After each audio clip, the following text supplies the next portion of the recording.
We are so glad you're joining us for Table Talk, where we dive a little deeper into Sunday's message. At Northridge, we exist to help people move closer to Christ. We believe that following Jesus is a journey, and we want to help you through that journey any way we can. And now, join two of our pastors for today's Table Talk. Hey you guys, I'm Laura and I'm here with John, and we are finishing up our Table Talk on the Romans series. Super excited to have you guys here with us today. John, you have a thing going on. You're wearing a hat in church, I might add. So tell us, why are you wearing a hat? Well, here in Georgia, you may not know what ice is or what ice hockey is, but yesterday a big thing kind of happened where my team, the Avalanche from Colorado, may have beaten another team, Will's team, by the way, in case you were wondering, in the most important game for the Stanley Cup. And so kind of a big deal, kind of excited.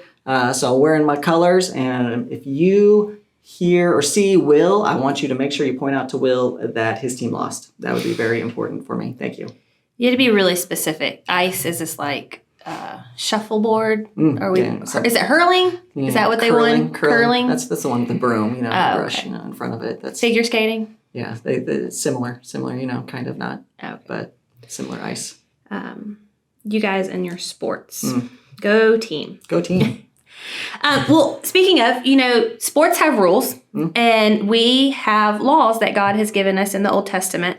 You hit on a lot of that yesterday. You hit on it before when we were talking about freedom from these laws. What are some of the laws from the Old Testament that are clear that we can have freedom from? And how can we, discern these things for ourselves? Right, like that's a really important question. Like there's a lot of things that we can be discerning about. Like for example, my favorite one is like there's this law that you're not supposed to mix fabrics of different types. You see this Leviticus 19:19 and Deuteronomy 22:11.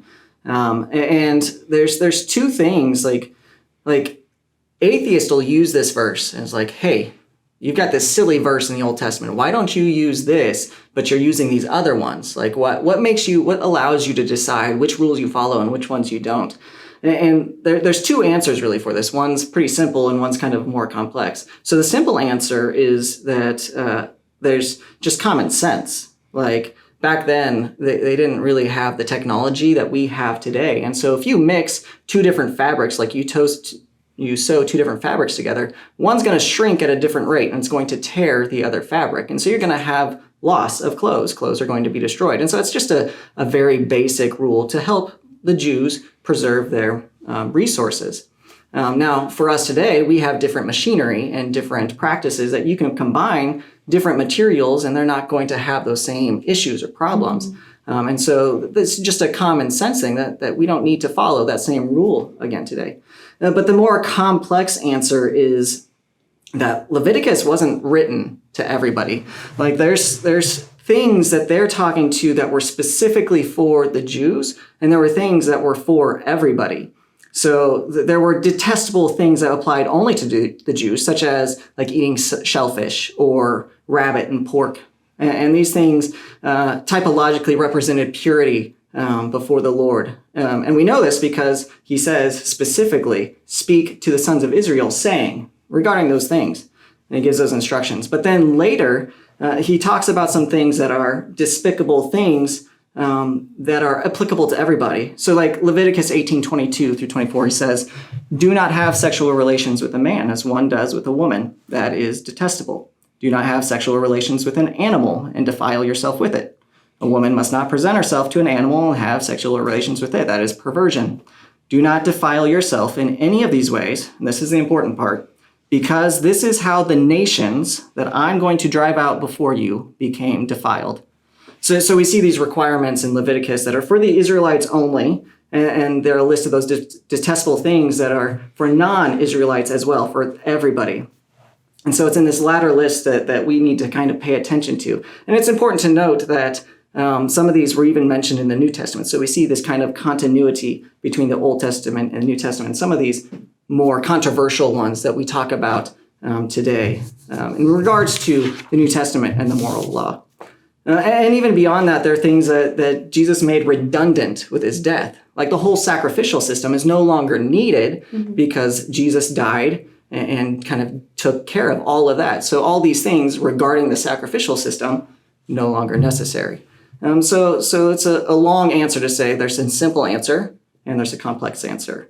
But in a lot of things that we get to use our discernment because it's common sense.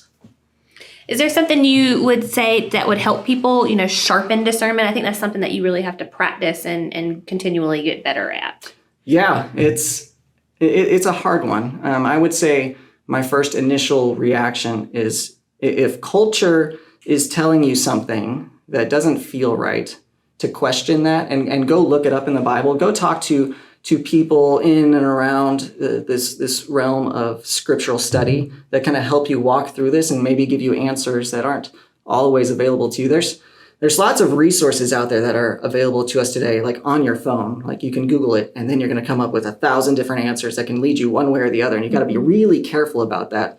But when you can ask maybe a leader, hey, what are some good resources? And you can read up through those. That's helpful. But yeah. I don't know if that's helpful or not, but. Well, and I know you're the groups guy, so I think sometimes talking it through with another person in a safe space is always helpful. Walking through step by step, something that you're struggling with in that kind of discernment area. Well, absolutely. I just had this discussion with a potential new leader.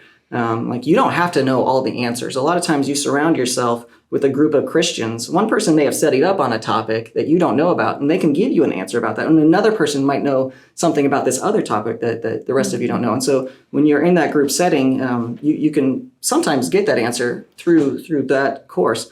Sometimes there's just a bunch of group disinformation and everybody's just sharing lies and stuff. But for the most part, sometimes you can often get that in a group setting, yeah.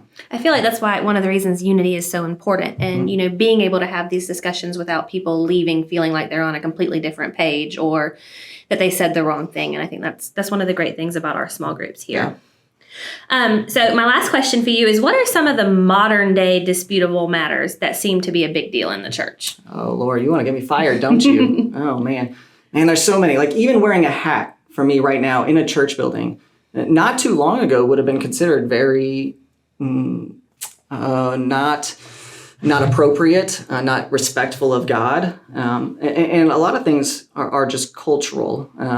And in our day and age where guys kind of wear hats all over, we still take those off in the service and stuff. And so in the building, I feel okay with that. But what if somebody were to be in the service wearing a hat? Is that condemnation immediately? I don't think so. I think there can be grace in that. Or even talk about smoking or playing cards. I remember growing up and went to a Baptist school. We couldn't dance. We couldn't play cards. There was all these rules that never really seemed to make sense. And they're still kind of contentious even today. Even alcohol is one of the really big ones, especially here in the South. But the Bible really doesn't say anything against drinking. The Bible really just says don't get drunk. And so there's leeway there. And I think for some of our generations past, they took a very serious view of it because they really wanted to be very careful. And I can appreciate that. But that sometimes we can't get so dogmatic about it that we're condemning others for things that are really left clear in the Bible. Okay. That makes sense to me.